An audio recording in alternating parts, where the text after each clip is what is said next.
Make 2025 your year. Welcome to Learn, Grow, and Lead. My name is Mary Kay Hunt, aka Coach MK, and this year I celebrate 25 years in professional development, and it's the silver anniversary.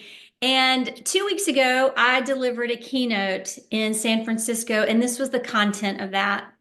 And I've been inspired the last few weeks since I've been back to share this information with you on YouTube. So I just figured out how to do side by side on Zoom. I'm so proud of myself. And I already recorded this once and the video didn't work. So I invested some more time to figure it out because sometimes as professionals, we have the best intentions. We think we're prepared and we've done everything, and then something doesn't work.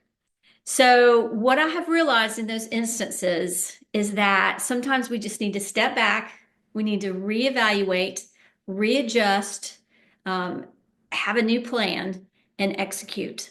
And part of this process that I'm going to share with you today is about giving yourself permission to put yourself first.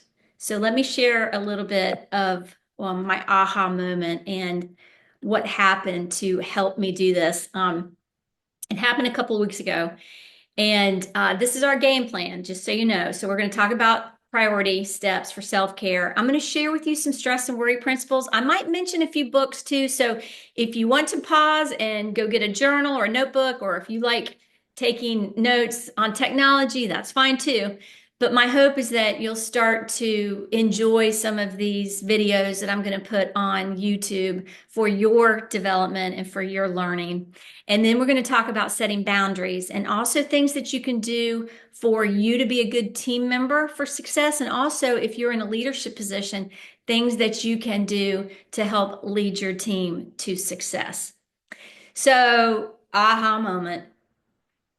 It was about 6 weeks ago, and I had been visiting a new church. I'd gone like 3 times. And the pastor was doing a sermon, and his message was about serving others, put others first. And after he drilled this home like 4 times, I kind of was getting unsettled. And I thought, this is what I was thinking. I was like, dude, I've been putting people first my entire life, and it's about killed me. And, some of us have this heart of service, this heart of others first, which could be natural for our personality or our upbringing. But what I have noticed in the last several years, as I've evaluated my personal life and my professional life, I had a tendency to go overboard and put everybody's needs ahead of mine. And in fact, I have jokingly said in some of my speeches and with my training participants that, I'm not the Zig Ziglar or the Jack Canfield or, the Dale Carnegie, because I have spent my career raising 3 children and 2 husbands. And since 2017, when PH2, that's previous husband too, when he and I ended, I really felt like, this is my time to really focus on my career because I was not in the position of comfort to leave my children and travel a lot when I was raising them. Partly because I wasn't sure where PH2 would put the mail or would he remember to pick the children up. But that's a whole nother story. That'll be in the next book. But what I realized is that now it's really up to me to design what I want for my career. And I've had some bumps in the road and had some detours. And I got an email the night before Thanksgiving last fall, and it was from a participant that had been in 3 of my classes through the community college at Cape Fear. And he said, Mary Kay, I don't know if you remember me, but I was in a few of your classes at Cape Fear Community College, and I really made an effort to apply the principles that you taught me. And I went back and found a couple of people to mentor me that had experience in the company. He's with GE Lenovo. And he said, Mary Kay, I've had 2 promotions in the last year, and I have nothing but a high school education. And when I read that, I just got internally just so jazzed and so pumped for him. He said, now I have a team reporting to me, and I care so much about their success and about helping them achieve their goals. And I just wanted to say thank you. So, my second aha moment last fall was, you know what? If something were to happen to me, I really don't have much of a legacy of training to leave. And I did teach for Dale Carnegie for 12 years. And that's one thing I admire about his organization is that he's in over 80 countries now. And it's a franchise model. And it's a wonderful model because it keeps his company alive. And he's been gone a long time.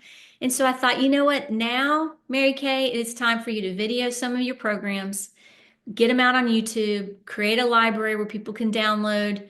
And my hope is that this will help you go to the next level, whatever you want that to look like personally, whatever you want that to look like professionally.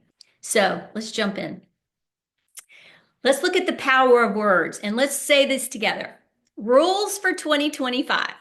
Love yourself first because that's who you'll be spending the rest of your life with. Self-love. When you start taking care of yourself, you start feeling better. And the most important relationship in your life is with yourself. Now, about a week after I had heard that sermon and I was kind of cataloging to myself, oh, Mary Kay, you got to figure out a way to put yourself first and really, take care of you.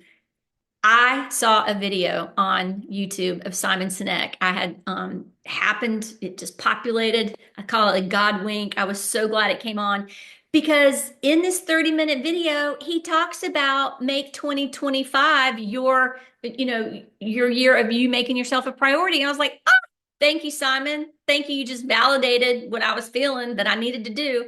And here's the thing. I hope that you'll find the video. He wants us to do that from a perspective that the better we are, the more whole we are, the healthier we are, the better we can be to those that we serve with, to those that we work with, to those that we lead. And it really was a beautiful high five moment that I thought, yes, that's the target. That's where we're going. So I want you to think about the self-talk words that you say to yourself. My hope is that you start every day with some sort of affirmation. I do it before my feet even hit the floor. And I want something positive, something purposeful, brief. The key to affirmations is you have to use words that you truly believe in your mind and your heart and your spirit. They can't just be fluff words. They've got to be genuine, targeted. And one of the ones I use is, this is the day the Lord hath made. I will rejoice and be glad in it. I was an adjunct hospital chaplain for 3 years, so sometimes I sprinkle a little spirituality in there. And for me personally, if I'm delivering a big program or new content or I'm feeling a little uneasy, I might say, Mary Kay, you got this. Mary Kay, you got this. Mary Kay, you got this. So, whatever speaks to you, my hope is that you'll consider using an affirmation. Maybe you say it first thing in the morning. Maybe you go on a walk and you say it while you're walking.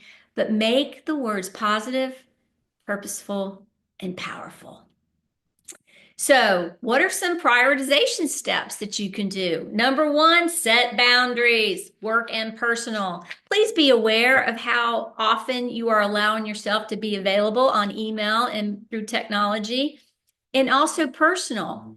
If I'm out to lunch with a friend or with a colleague or out to dinner, I don't have my phone on. I put it away because I want that person to feel like they are the most important person in the world. And that was a trait from Mary Kay Ash, the founder of the cosmetics company. And you know what? That's what she taught her people. She said, look, when you're talking to someone, when you're in a meeting with someone, you need to pretend like they have a sign around their neck saying they are the most important person in the world.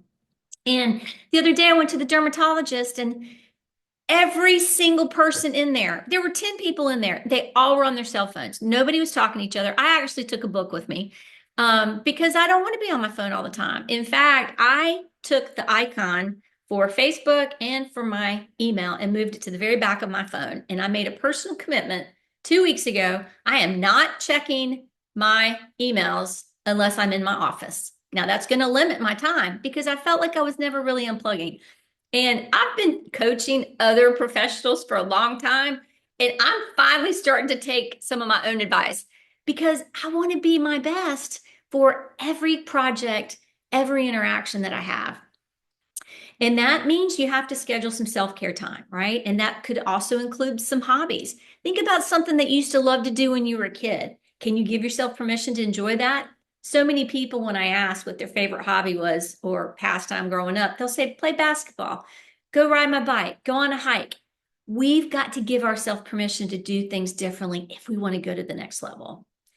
Practicing mindfulness meditation. Now, I'm kind of hyper and high energy. I had to buy a book on how to meditate. I know that sounds crazy, but I was like, can I sit still for 5 minutes? Can I sit still for 7 minutes? I wasn't sure if I could do it. So I learned the sequencing of how to meditate, and it's really fruitful. In fact, this year I started yoga, and that's been enlightening in many, many respects. Um, Part of that is the physical health too, right? And also being aware of our mental health. That is so important.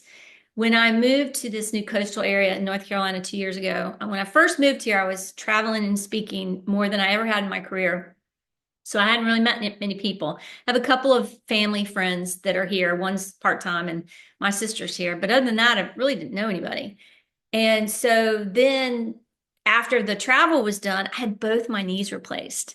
So I went from busy all the time traveling to, I had to kind of cocoon for 3 months to rehab so that I could be strong enough to start working again.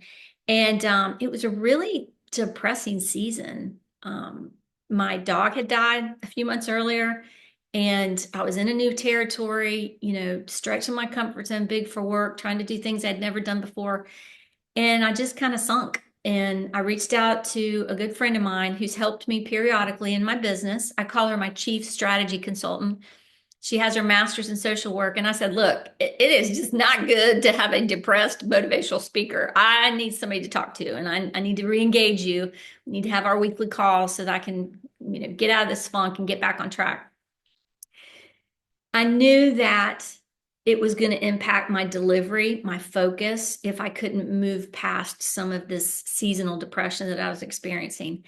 And we have to be kind to ourselves. I don't know how many people that I talk to that work in healthcare, either in the medical field or the dental field, and they don't take lunch.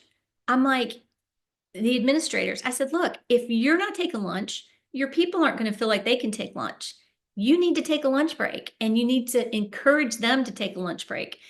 And we have to have that moment to refresh and refuel. When you step away, you're going to come back more focused. You're going to come back with better energy. I started taking naps when my kids were younger, when they would nap. Somebody told me that, nap when your kids nap. Well, as an adult, when I got my own office space, I had a little sofa in there, and I'd take my eye mask, my earplugs, I put my sound machine on. In the middle of the day, I would take a 30-minute nap. And when I woke up, it's like I was just getting up in the morning. I was so refreshed. So be kind to yourself. Take some breaks. When we can be kind, set better priorities, we can have better work-life counterbalance. I used to always say work-life balance, but we're really never going to be balanced, right? Because we might be focusing more on our career, or focusing more on family, or focusing more on community service. We're going to always have an attention into some area. Maybe it's our health, maybe it's our spirit, our finance. And the key is less is more, right? Look at how you can kind of combine some of those areas. One of the things I used to do is I coached all three of my kids' soccer teams, not at the same time. That would have been crazy. But it was wonderful because I had family time, recreation time. It was something I loved to do. And it was a way for me to, be in kind of that health activity mode. So think about all of the things that you're doing. Where do you need to maybe do less of? And then where do you maybe need to do more of? Let's look at a few more principles to prioritize yourself. Number 7, learn to say no. Let's say this together. Learn to say no. And seek support. As I mentioned, strong people reach out when they need help. Strong people are willing to say, you know what? It's okay that I'm not okay. Identify your needs and be mindful of your healthy eating It's so tempting sometimes to get that sugary caramel frappuccino Starbucks, and they just opened a Starbucks last year here. But I know that then I'm going to have that sugar dip and I'm not going to feel as great. So, hydrating. So many people are dehydrated in the afternoon. And if we would just keep that water bottle by our desk, I follow this woman's wisdom. I used to watch her aerobic shows way back in the day. Denise Austin. I don't know how many of you remember her. So I'm definitely dating myself. But she's like, you know what? I do an 80-20 rule. She doesn't eat past 7 o'clock, but she eats well 80% of the day and then she kind of splurges 20%. So that's about choice, right? And which is the next one. And these 9 through 13 is from a gentleman I follow on LinkedIn. His name is Chris Donnelly. So I hope you'll check him out if you're on LinkedIn. But he says, choose experiences, not things. Choose experiences and not things. Because you know what? In the end, those experiences can be so wonderful. The fuel, right? Walking in a new area, going to find a place to hike, going on a canoe trip, or doing some type of outdoor experience, or, maybe even the next one, reading books instead of feeds. I am trying to be aware. And I talked to a very good friend who said, you know what, Mary Kay, before I know it, I've invested 30 minutes on Facebook or 30 minutes on Instagram, and I haven't really done what I needed to do. And it's distracting me. And, if we're going to be on it, set a timer, right? If you want to be on social media for 15 minutes, set a timer for 15 minutes. And once that's done, move off of it. It is a huge time waster. Staying curious, right? Discovering new things.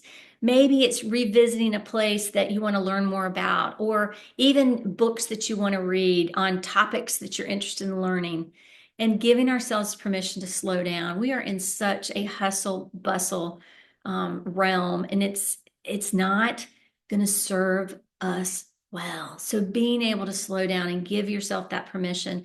I am doing a modified work week now because I would rather work 4 really strong days and be diligent and focused than to work 5 days and feel like I sort of am just, going through it at like half speed, because I don't want it to be overwhelming for me. And help your past self. There's times when something may have happened to us in our younger years or even our early adult years, and someone will say and do something, and it's like this trigger. And we have this response and this reaction. We're like, what is that coming from? And we have to spend and invest time to figure that out. And I know that I have invested some time to figure out some triggers that I really didn't even know were issues. One of them was from my mother, and she's been deceased since 2009. But she was always late picking me up. And so I was the last kid every time, whether I was at gymnastics or at preschool or whatever. And so sometimes my heart will race, like that fear of abandonment. And I didn't even know that was an issue. And I have a master's degree in counseling. So it's interesting that if we'll do the work and really understand dynamics, we can come across on the other side and we can be better. We can go to that next level. It's about taking a step and being willing to do things differently, to look inward, to really discover what's working, what's not working, and what's missing. And that's what I want for you. So I hope in our time together today that you can make a decision that you're going to set a commitment to up to 3 things. I don't want you to work on more than 3 things. When I'm with my coaching clients at the end of every meeting, I'm like, okay, we're only going to pick 3. So be thinking about what is it that you might want to do differently for self-care, and then we'll take a step towards that. When we don't take a step towards self-care, that's when burnout can happen. And that's why I really want us to look at some dynamics that can take place. They say 76% of employees experience burnout at least sometimes. That's a lot. And I was talking to somebody last week that got told that she was going to have to start coming back into the office. She will have to commute an hour and a half each way. So what do you think her decision is going to be? She's going to look for another job because she's gotten used to working from home.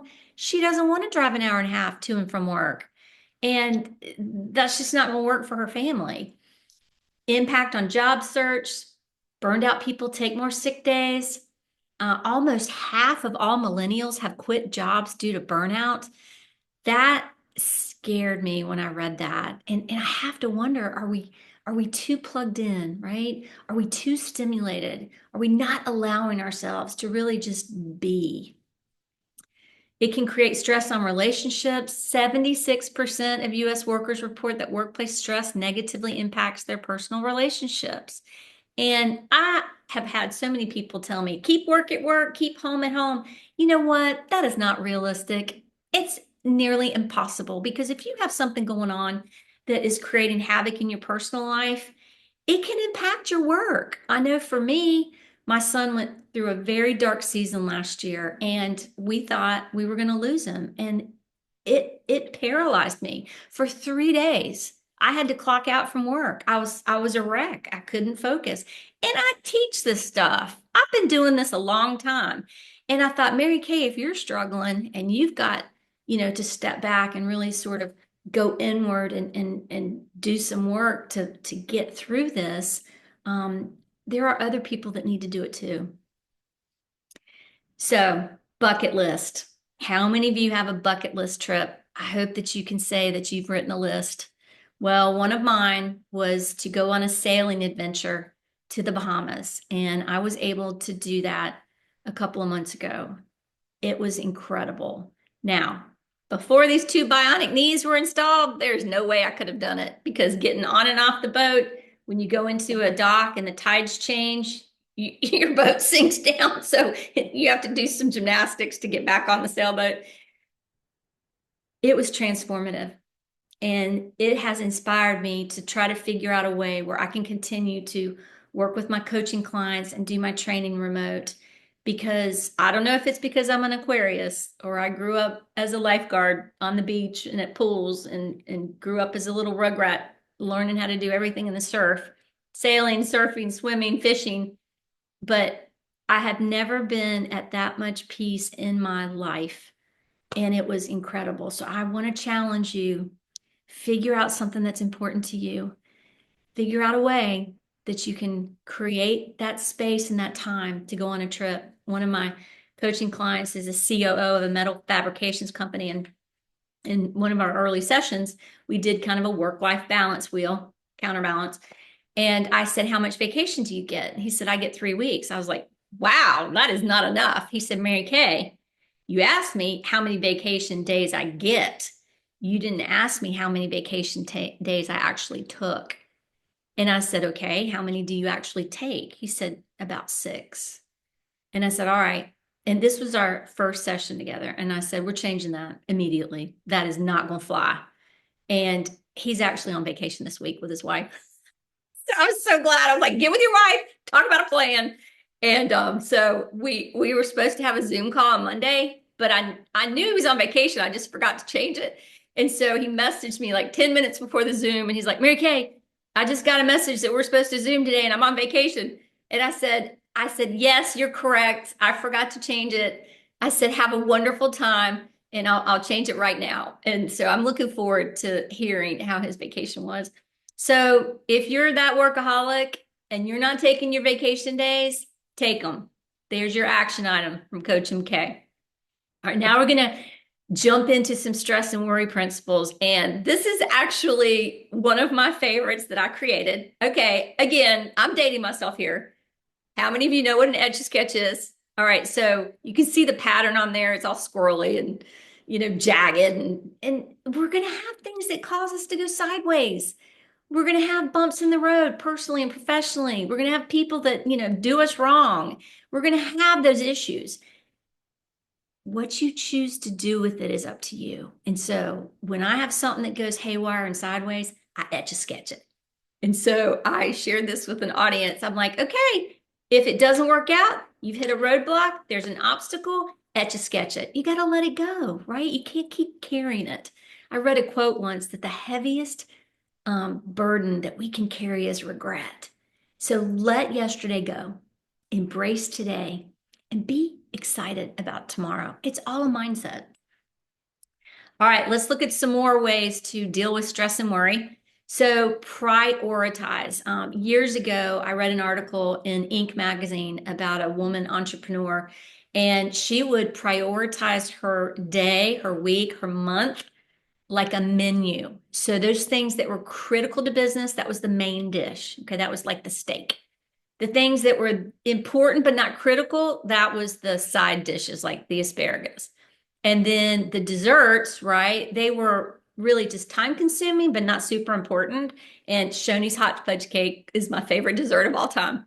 So those, in my opinion, you either need to go ahead and do them because they're weighing you down, delegate them to someone, or just ditch them. Just put them off to the side, back burner it. Don't worry about it. Also, think about the goals that you've set for yourself. And if you've never set goals, 3% of the population sets them, but the ones that set them and write it down and have an accountability partner, like 75% of those achieve them. So think about that if that's not a principle and a practice that you normally engage in. Now, the key about goals, though, I hope you're using the SMART acronym: specific, measurable, attainable, relevant, and time-spaced. Okay.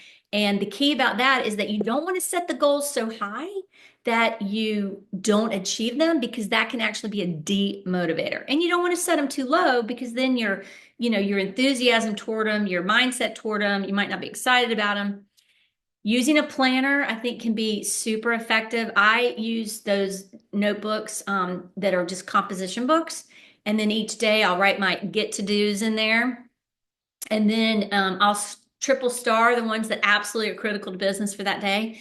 And then the next day, if I have not completed one, I may go back with a highlighter and highlight the ones I didn't complete, or I might just rewrite them over again. I am the kind of person that if I don't write it down, I may forget it. And it's just because my brain pretty much doesn't stop. It goes all the time. But I also know that in my 30s, I started like my body was shifting. In my 40s, it's like my eyeballs were shifting. And in my 50s, my memory is shifting. So I just embrace it. I don't beat myself up about it if I don't remember it. I just got to write it down. I know I have to do that as a best practice. So clear your desk and computer. Now, there are some schools of thought that a messy mind is a brilliant mind. That doesn't work for me. I feel like if my desk is chaotic, then my performance is chaotic. I like to have things structured and ordered. I don't measure the distance between my hangers. I'm not one of those, but I just like things to be orderly. It just helps me feel at peace. Now this one is not realistic, but I love it anyway. And I've been saying this for years. Hit Control Alt Delete on all of your emails. My thought is, if I would do that, and I probably would never do that, but it's a nice thing to have as a wish. If I did that, if it's really important, it'll come back around. And here's the thing. If you have something emergent and something's a top priority, pick up the phone or go to somebody's office. Too many people in my heart, they hide behind email or texting. And I'm like, my rule of thumb is don't go 3 times. Like if you have a heated issue or something that's intense or very important, send the communication, you get the communication. Send the communication, you get the communication. The last one, you're scheduling a meeting, right?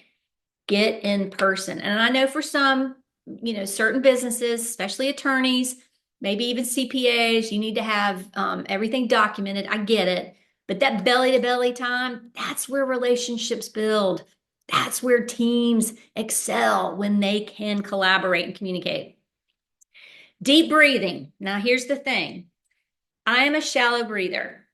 I have had to teach myself over the years to deep breathe. Shallow breathers, you create an acidic environment for your body, and that ain't good. And so pretty much I started wearing this watch because it dings on at 12 o'clock. Yes, I'm old school. I will never get one of those square watches where I have to look at my emails. Not happening. Anyway, so at 12 noon, it will ding, and I will give myself permission to do 10 deep breaths. And it really seems to settle me and just gives me a chance to kind of refresh and renew. So think about how you can do some things differently to deal with stress and worry. Now, Dale Carnegie's book, How to Stop Worrying and Start Living, that's a good resource. That one's right here. And then this is another one, To Set Good Boundaries. This is Set Boundaries, Find Peace. She's a consultant from Charlotte, North Carolina. Her name's Nedra Glover Tawab. So might want to check that out as well.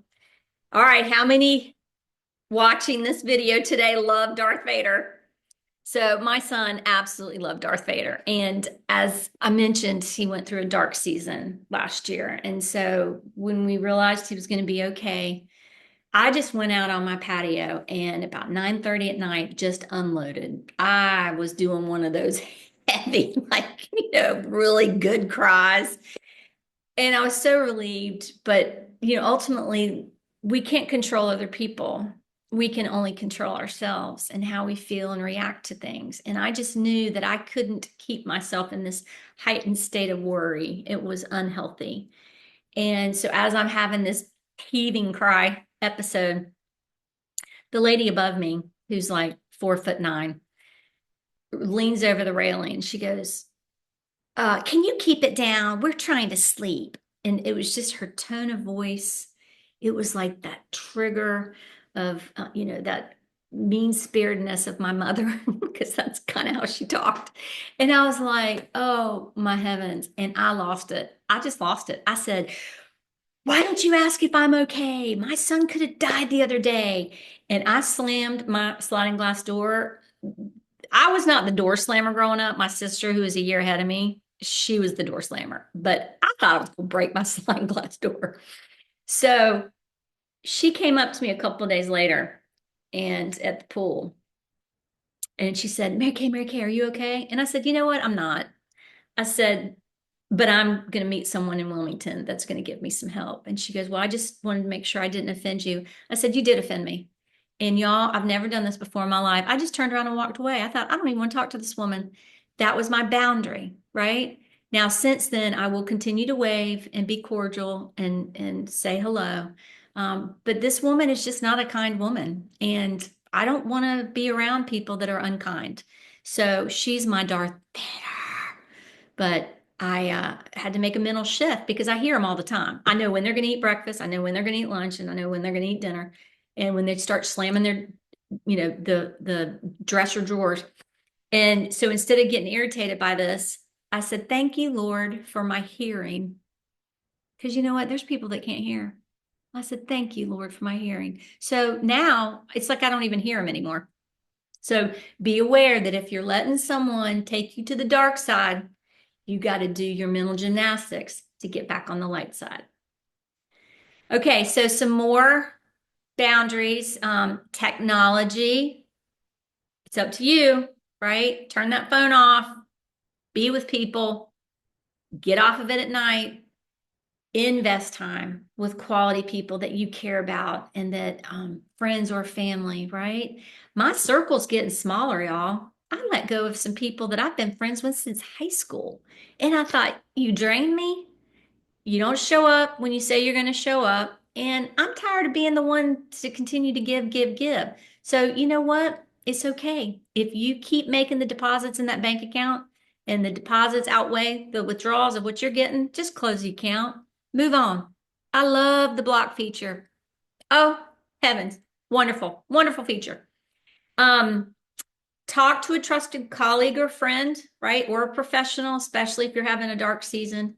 Challenge those negative thoughts. The very first self-help book I ever read in my mid-20s was The Power of Positive Thinking by Norman Vincent Peale. Game changer, y'all. Because my mom was really negative. Now, the whole community and everybody loved her. They thought that she walked on water, but she was mean. That'll be in the next book, the story about her. But I share that because, I had a lot of trauma from her yelling at me when I was a kid, slapping me in the face. And but you know what? As I got older, she had an abusive mother. So thankfully, I broke the cycle and I'm not repeating that, right? And I would tell my kids, this is actually in my first book, which is getting relaunched on Amazon. So I hope you'll check it out. It's called My Year on the Inside, Creating Catalyst for Change. But I would tell my kids, I said, look, you're pushing it and I don't want to turn into mommy monster. So back off. And sometimes in the morning, I would say, I have not had my coffee yet. I need 5 minutes. Go in the other room. Because I just knew it's like I had to have a little time to get it together, right?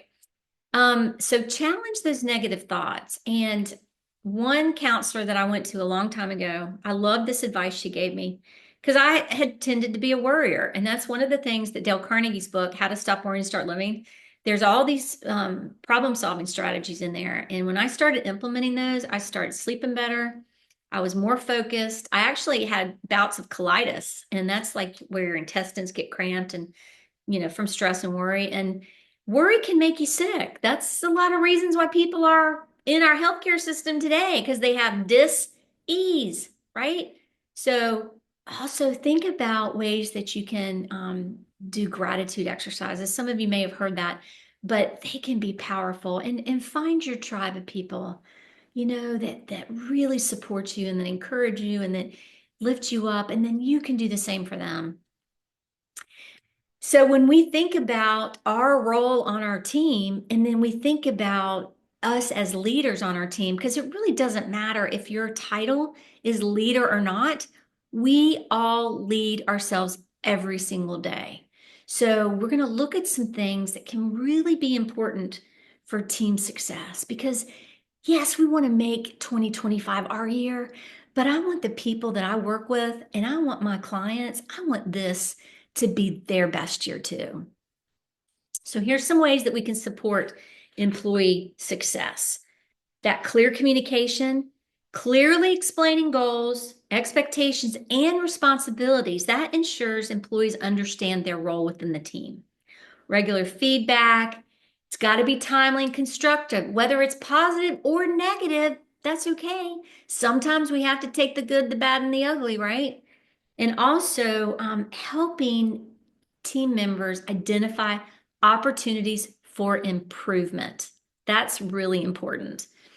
Career development and encouraging employees to identify their career goals and provide opportunities for training, mentorship, and skill development. The cool thing about having the older population in our workforce, they can be great mentors. Sometimes we just need to ask, hey, are you interested in mentoring some of the younger folks? And same thing, some of the younger folks, they can mentor some of the older people. And I have this program on generations that speaks to this because some of us older folks, we don't really like technology that much. And I mean, I have just enough knowledge, but I love it when I go speak somewhere and they've got an IT person on hand because I don't want to be focused on the technology part. I want to be focused on the audience and what they need and, delivering a program that really meets them where they are and that is valuable and interesting and entertaining and fun. Also, when we think about empowerment, giving employees the autonomy to make decisions within their roles and trust their team to manage work effectively, right? We don't need to hover. Don't be a micromanager. And I don't usually say the word don't, but you got to let that go. Let your team win. Let them lose. Let them make mistakes. Let them create that space where they can be innovative and strategic and solution oriented. They can really flourish when they have that environment. Recognition and appreciation, also acknowledging and celebrating employee achievements, big and small, that can boost morale and motivation. And addressing concerns in a timely manner. And again, recognizing that mentorship programs can be so fruitful.